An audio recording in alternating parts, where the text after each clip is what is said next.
Hello, you guys. My name is Emmitt Antoine, and today we're going to be discussing the concept of judges. And so in a round, you have a judge. In normal rounds, you'll have one judge that judges the round throughout the whole debate. They're there to just judge, not ask questions, but there to see both arguments of the affirmative side and the negative side. So, you may be asking, what do we do when we are in a round with a judge? Let's walk through it. Before you can even go into a room, there has to be a judge present. So, on the door, at most competitions, it'll say do not enter unless there is a judge at the door. Which means if you do go in there without a judge, you're most likely will be disqualified from that round.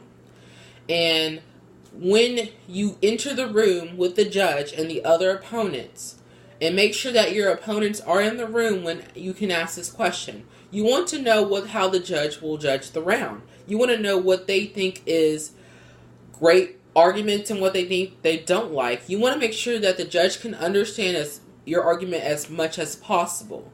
So this goes to the aspect of judge adaptation.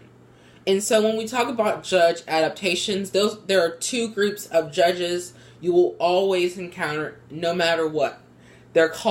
One is called lay judges, and two is called experienced judges. And if you look at the two, you see that it depends on the experience of the judge. It depends on how you interpret what the judge says out of its mouth and how their body language seems.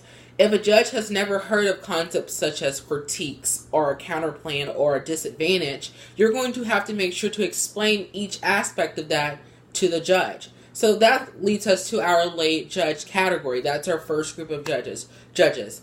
These judges know nothing about debate. They may know something about debate, but they don't know a lot that you know. They don't know as much as you do.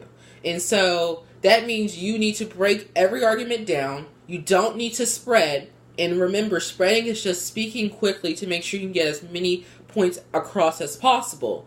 The more you're spreading, the more the judge does not understand if they're a lay judge because they don't have that experience behind them. Make sure you bring in personal experience. Make sure you bring in the emotion. Make sure you're persuasive in your speaking. You want to speak to them just as I'm speaking to you about what judge adaptation is. And so explaining to you each aspect of it gets you a better understanding of what that is. The other team could have so much more evidence than you, but if you explain each part of your evidence, you're more likely to win the round than spreading and getting all those points across that the judge does not understand. And we're going to go to experienced judges. Experienced judges are judges that have done policy debate. Keyword policy. Not any other type of debate, but policy debate. If they have done that for many years, then it's okay to spread it around, but make sure you're spreading clearly. You don't want to spread to that they don't understand. So spreading clearly is great. Also, remember to slow down on the tags so they can write that down in their flows. And so when you're going up against an experienced judge, you want to use what we've been teaching you all throughout debate. You want to use that. It's okay to say this is a topicality without explaining every little thing. You can go on and then explain each little thing in the rebuttals. But when you have that lay judge, make sure you explain each and every point. You say a card, explain the card, say what it does, then move on to the next card, explain that card, and then move on.